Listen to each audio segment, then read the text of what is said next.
सभी प्यारे बच्चों को नमस्कार। एक बार फिर से स्वागत है आपका आपके अपने प्रोजेक्ट वाई ऑनलाइन यूट्यूब चैनल पर। और हम यहाँ कर रहे हैं रेलवे ग्रुप डी के लिए मैथ्स के क्वेश्चन। और देखो, यहाँ आज हम पढ़ेंगे डिविजिबिलिटी रूल ऑफ थ्री, मतलब कि विभाजकता का नियम जो तीन के लिए लागू होगा। अब बहुत सारे बच्चों को तो पता ही है, ऑलरेडी बहुत सारे बच्चों को पता है कि तीन का नियम क्या होता है, तीन से किस संख्या को कैसे डिवाइड करेंगे, बस इसके बारे में बात करेंगे। लेकिन ये वीडियो उन बच्चों को लिए जिनको बिल्कुल मैथ्स नहीं आती, जो पहली बार ट्राई कर रहे हैं। अब अच्छा, तीन का नियम बहुत टीचरों ने करा दिया होगा, लेकिन बात समझो, एक वीडियो में सारे रूल करा देते हैं मैक्सिमम टीचर्स। एक वीडियो में सारे रूल कराने के बाद होता क्या है, जब वो रूल अप्लाई करने पड़ते हैं क्वेश्चंस में, तब बच्चे का दिमाग इधर उधर घूम रहा होता है। तो हम क्या करेंगे, हम एक छोटा सा रूल पढ़ेंगे, उस रूल से जितने भी प्रीवियस ईयर क्वेश्चन आ रखे हैं उन क्वेश्चनों को सॉल्व करने की कोशिश करेंगे, जिससे कि आपको जब क्वेश्चन करो तो सिर्फ आपको एक ही रूल, एक ही कॉन्सेप्ट आपके दिमाग में होना चाहिए। और जब वैसे करोगे तब आपको वो रूल याद नहीं होते। रूल भाई जब प्रैक्टिस करोगे तभी जाके वो आपके दिमाग में सेट होंगे। ठीक है, तो आज हम पढ़ेंगे तीन का विभाजकता का नियम, और उस तीन के नियम के बाद करेंगे हम प्रैक्टिस क्वेश्चनों की जो प्रीवियस ईयर में आ रखे हैं। ठीक है, चलो सबसे पहले कॉन्सेप्ट की बात करेंगे। तो कॉन्सेप्ट क्या है भाई, तीन से कोई भी नंबर डिवाइड होगा। जैसे मान लो मैंने कहा है कि एक, दो, तीन, चार, पांच, छ। अब मैं कहूं क्या ये तीन से डिवाइड हो जाएगा, तो आपको करना क्या है, तीन से डिवाइड करने के लिए कि आपके पास जो नंबर है ना भाई, उनको आप जोड़ोगे, उनके अंकों को जोड़ोगे। जैसे मैंने कहा है कि मैं कहता हूं यहां पर ये अंक था, एक था तो एक लिया, जोड़ा। ये दो है तो दो को जोड़ दिया, तीन, फिर चार, फिर पांच और फिर छह। अब इसे तीन से डिवाइड करेंगे। अंकों के जोड़ को, संख्या के अंकों को जोड़ को तीन से देखना है। अब देखते हैं भाई, एक और दो तीन, और तीन और तीन छह, छह चार 10, पांच 15 और छह 21। तो कुल मिलाकर मेरे पास क्या हुआ, यहाँ पर 21 आ गया। 21 आ गया, क्या मैं इसे तीन से डिवाइड कर दूंगा? अगर तीन से डिवाइड हो जाएगा तो ये प्रॉपर, ये पूरी संख्या तीन से भी भाग हो जाएगी। अगर ये इसके अंकों का जोड़ तीन से डिवाइड होगा तो ये संख्या भी तीन से डिवाइड हो जाएगी। हाँ, तीन से डिवाइड हो जाएगा, 7 आएगा। हमें मतलब नहीं है कितना आएगा, लेकिन डिवाइड हो रहा है तो ये पूरा, अगर अंकों का जोड़ तीन से डिवाइड हुआ तो ये संख्या भी तीन से डिवाइड हो जाएगी। क्या बात समझ में आई? अब दिमाग में आ रहा होगा, सर क्या हम हर बार ऐसे ही जोड़ेंगे? तो देखो, तरीका तो यही है, लेकिन आप एक काम कर सकते हो, आपको लगे कि तीन या तीन का मल्टीपल कोई नंबर हो। अभी डिजिट यहां पर एक ही रहेगी, है ना? तो तीन या तीन का कोई नंबर मल्टीपल नंबर होगा, उसे हटाते रहो। जैसे, या अगर जोड़ करने के बाद भी कोई दो या तीन नंबर जोड़ने के बाद भी अगर तीन का टेबल में आते हैं तो उन्हें भी हटा दो। आसान रहेगा। कैसे?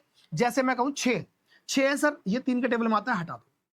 पांच और चार, ये दो, इन दोनों को मिलाएंगे 9 बन जाता है, सर इनको भी हटा दो। तीन सर तीन के टेबल में आता है, और एक और दो, ये दोनों मिलाकर भी तीन के टेबल में आएंगे। दो और एक तीन होते हैं, इसलिए ये सारे हट जाएंगे। अगर सारे कैंसिल आउट हो गए, इसका मतलब वो संख्या तीन से भाग हो जाएगी। क्या बात समझ में आ गई? अगर ये बात समझ में आ गई तो अब हम आते हैं अपने क्वेश्चंस पर। एग्जाम का क्वेश्चन है, और कब पूछा है? आरआरबी ग्रुप डी में पूछा था, 12/9/2022 को ये क्वेश्चन हुआ था, शिफ्ट सेकंड में। ठीक है, सवाल क्या है? सवाल दे रखा है, संख्या दे रखी है हमारे सामने, निम्न में से किससे विभाजित है। अब किससे डिवाइड होगी ये बात करनी है। अच्छा, एग्जाम का क्वेश्चन है, बिल्कुल। अच्छा, अभी हमने क्या करा है, छह का रूल तो पढ़ा नहीं है, हम पढ़ेंगे आगे जाके, लेकिन अभी ये समझो कि छह का रूल हमने नहीं पढ़ा। अगर नहीं पढ़ा है तब कैसे करेंगे? तो देखो, मेरे पास एक छह ये रहा और एक ये दो है, ये दोनों ही क्या है, इवन नंबर है। इवन नंबर का मतलब है सम संख्या। अगर मैं आपको समझाने की कोशिश करूं कि इवन नंबर क्या होता है, इवन नंबर, या मैं कहूं सम संख्या, क्या है सम संख्या, वो कौन सी होंगी? जो दो से डिवाइड हो जाएगा, है ना? जिसका आखिरी अंक अगर दो से डिवाइड, मतलब ये आखिरी अंक है, तो ये क्या होना चाहिए? 0 हो, 2 हो, 4 हो, 6 हो या 8 हो। तो कोई भी संख्या का आखिरी अंक अगर इनमें से है तो इसका मतलब वो संख्या दो से डिवाइड हो जाएगी। अब दो की बात नहीं कर रहे हम, कोई भी इवन नंबर, कोई भी ये इवन नंबर, मतलब इनमें से 2, 4, 6, 8 में से अगर किसी को डिवाइड करना है तो जो संख्या डिवाइड होगी वो भी इवन होनी चाहिए, वो भी सम संख्या होनी चाहिए। अगर ये सम संख्या है दो, 6 और 4, 2, तो ये किसी भी नंबर को डिवाइड करेंगे, लेकिन वो भी कम से कम, रूल तो क्या कहता है वो बात की बात है, लेकिन आखिरी अंक सम होना चाहिए, मतलब ये पूरी संख्या सम होनी चाहिए। फिलहाल सम नहीं है तो इसका मतलब ना तो इससे कटेगा ना इससे कटेगा, दो से तो नहीं कटेगा। अभी हम बोलेंगे 11 का भी नहीं पढ़ा हमने रूल, तो सर 11 का नहीं पढ़ा, कराऊंगा, लेकिन लेकिन फिलहाल हमें 3 का तो पता है ना, अभी समझा 3 का, तो इसी 3 से देखते हैं। अगर हो जाएगा तो ठीक, नहीं तो मैं 11 को टिक लगा दूंगा अपने आप ही। मुझे भले ही मुझे नहीं पता 11 का रूल, लेकिन अगर 3 से नहीं कटेगा तो इसका मतलब 11 से कटना चाहिए, क्योंकि 4 ऑप्शन में से एक तो सही होगा ना भाई, एक से ज्यादा, एक ही सही होगा, एक से ज्यादा तो सही नहीं हो सकते। चलो ठीक है, अब देखते हैं क्या। जैसे मैंने कहा 1 और 2 3 होते हैं, खत्म कर दिया, 3 ये खत्म होते हैं, 5 और 4 9 खत्म हो गए, 9 ये खत्म हो गया, और यहाँ पर 6 3 के टेबल में आता है, बचा 7 और 8। 7 और 8 को जोड़ेंगे क्या बनेगा सर? 7 और 8 को जोड़ेंगे तो 15 होगा। 15 3 के टेबल में आता है, आता है, तो इसका मतलब ये भी खत्म। अगर ये खत्म हो गए, सारे अंक खत्म हो गए हमारे 3 के टेबल से, इसका मतलब वो नंबर 3 से कटेगा, और इसलिए ऑप्शन बी इस सवाल का राइट ऑप्शन। ठीक है, बात समझ में आ रही है? चलो अब यह देखते हैं, दी गई संख्याओं में से कौन सी संख्या है जो 3 से विभाज्य नहीं है। अब इस बार पूछा है जो संख्या 3 से डिवाइड नहीं हो रही, तो नहीं के लिए क्या होगा भाई? जैसे हम देख लेंगे यहाँ पर कि भाई अंकों का जोड़ जो है 3 से नहीं कटेगा, वो वाली संख्या हमारे पास 3 से डिवाइड नहीं होगी। तो जैसे मैं कहता हूं 3 से कट जाएगा, ठीक है, 7 और 1 8। अब 8 3 के टेबल में नहीं आता, इसका मतलब ये नंबर नहीं कटेगा, और नहीं कटेगा तो ए ही इस सवाल का आंसर हो जाएगा। बाकी मैं चेक ही नहीं करूंगा, ठीक है, बाकी कटने वाले होंगे। चलो, यदि 8 अंकों वाली संख्या है, ये हमारे पास संख्या है, 3 से विभाज्य है, इस बार वो बोल रहा है 3 से विभाज्य है, मतलब 3 से कट रही है वो संख्या, तो हमें x, अब ये गुना का साइन है x, ठीक है, ये गुना है और ये y है, इनका न्यूनतम संभव धनात्मक मान निकालना है, मतलब कि जो वैल्यू है पॉजिटिव होनी चाहिए, प्लस की होनी चाहिए, माइनस की नहीं होगी। दूसरा, न्यूनतम होनी चाहिए, छोटी होनी। अब एक बात बताओ, मैं सबसे पहले करूंगा इनमें से एक खत्म करता हूं, जैसे कि भाई 3 खत्म, ठीक है, 5 और 1 6 खत्म हो गया, 6 खत्म हो गया, 7 और 2 9 खत्म हो गया, तो बचा क्या है मेरे पास? सिर्फ x और y बचा है। क्या है? x और y बचा है।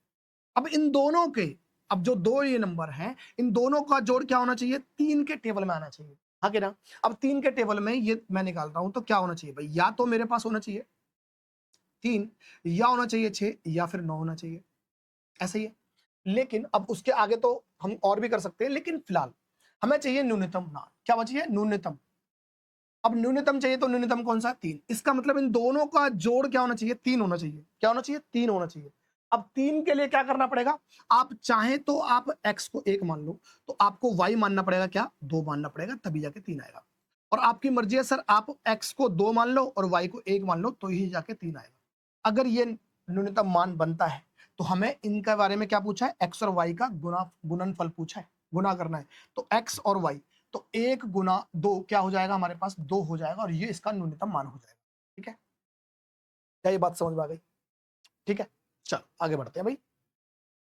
अगला क्वेश्चन है, भाई अधिकतम मान कितना होगा? अगर न्यूनतम मान वाला कर लिया तो अधिकतम मान वाला भी कर लेते हैं। अधिकतम मान क्या होना चाहिए? जिससे 8 अंकों की संख्या, जो कि ये दे रखी है, को 3 से विभाजित किया जा सके। अब यहां पर अधिकतम मान पूछा है, किसके लिए पूछा है?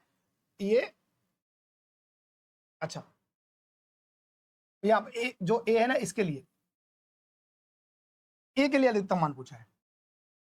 अब देखते हैं, पहले सबसे पहले हम क्या करेंगे? सबसे पहले, अच्छा मैं यहां लिख लेता हूं, थोड़ा बड़ा है ना, ये लो, ये रहा, ये नंबर है ना, यहाँ ए है, और फिर यहाँ 4 1 0 1, ठीक है। अब क्या करेंगे? इसमें से हम खत्म करेंगे कौन से? 3 के मल्टीपल, जैसे 3 खत्म, 3 खत्म, 4 और ये 2 होते हैं 6 खत्म, 7। 7 में भी क्या होगा? 7 में भी 3 का टेबल कौन सा होगा? 3 दूनी 6, 6 खत्म हो जाएगा तो 1 बचेगा, ठीक है। तो अब मेरे पास है 1 प्लस, और ये 2 नंबर बचे, और ये 2 नंबर क्या होने चाहिए भाई? ये 2 नंबर, देखो, या तो ये होने चाहिए 3, या ये होने चाहिए 6, या ये होने चाहिए 9। क्यों? क्योंकि अब 9 के बाद अगर मैं 12 लेता हूं, तो ये तो सिर्फ 1 है, और जो ए है वो 1 अंक का होना चाहिए ना, तो 11 बन जाता। तो इसका मतलब क्या है? 12 तो नहीं लूंगा, हमें इन तीनों में से लेना है एक। अब वो किस पे डिसाइड होगा? क्योंकि यहां पर बोला है अधिकतम मान पूछा है। क्या पूछा है? अधिकतम मान। अगर अधिकतम मान पूछा है, तो इसका मतलब ए प्लस, ये जो है 1 प्लस ए को क्या होना चाहिए? 9 होना चाहिए। अगर 9 होगा तो एक तो ऑलरेडी है, तो ए की वैल्यू क्या होनी चाहिए? 8 होनी चाहिए, क्योंकि दोनों को मिलाकर 9 होना चाहिए ना। तो ए की वैल्यू क्या हो जाएगी? ये हो जाएगी हमारे हमारे पास 8। ठीक है, अब ये सवाल बहुत अच्छा सवाल है, पूछा कब था? ये 2024 में पूछा है, 3/12/2024 को आरआरबी आरपीएफ में पूछा है। शिफ्ट है हमारे पास फर्स्ट, ठीक है। यह पूछा है यदि एक संख्या है जो ये दे रखी है जो 3 से पूर्णतः विभाजित है, ठीक है, 3 से विभाज्य हो तथा ए सबसे छोटा धनात्मक पूर्णांक है और ए जो दे रखा है इसमें वो सबसे छोटा धनात्मक है, ठीक है। छोटा मतलब कि 3 मान के चलेंगे ना, आगे देखते हैं अभी क्या है। धनात्मक ही बोला है मतलब पॉजिटिव हो। पहले सबसे पहले अच्छा ये वैल्यू का हमें मान निकालना है, बड़ी वैल्यू है, चलो करते हैं। तो सबसे पहले मैं क्या करूंगा भाई, मैं पहले तो सबसे पहले ये करूंगा कि यहां से मैं 3 के जो नंबर है वो खत्म कर दूंगा। जैसे 9 3 के टेबल में आता है, खत्म। 3 के टेबल में आता है, खत्म। 4 आता है और 4 और 2 6 हो जाता है और 8 और 1 ये 9 हो जाएगा, खत्म। इसका मतलब सिर्फ ए बचा है। क्या बचा है? सिर्फ ए, ठीक है। अकेला बचा है ए, ऑलरेडी तो खत्म हो चुके हैं सारे सारे। अब क्या होगा? ए बचा। ए की वैल्यू क्या होनी चाहिए सर? ए की वैल्यू अकेला अंक है तो या तो 3 होगा या 6 होगा या 9 हो सकता है, ठीक।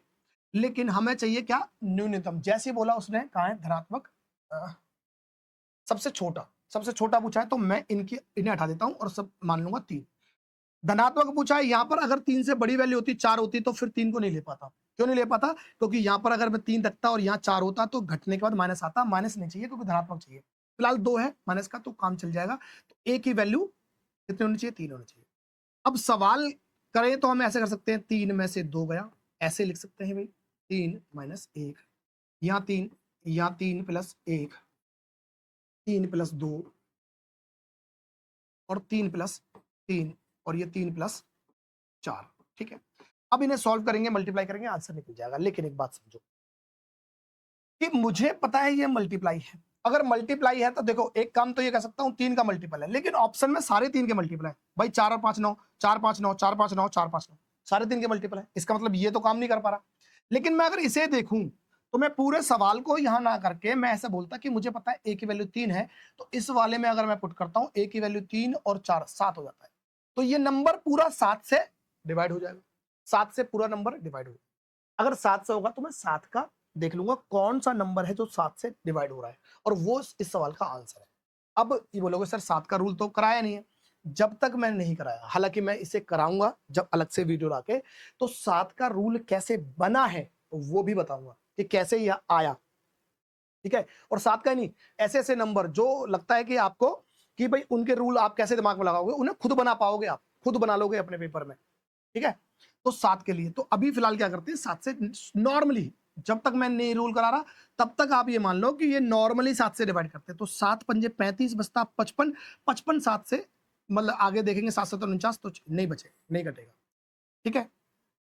यहां देखते हैं, ये भी नहीं कटेगा, ये भी नहीं कटेगा, सिर्फ एक ऑप्शन है डी जो 7 से कट जाएगा। 7 7 49, एक बचा 7 दूनी 14, ठीक है। ये वाला सवाल है, ये वाला ऑप्शन हो जाएगा। फिलहाल जब तक नहीं करा रहा आप ऐसे मान के चलिए, ठीक है। आगे देखते हैं भाई, यहां लिखा है ये एक संख्या है 3 से विभाज्य है, x के संभावित मानों का योग बताना है। क्या है?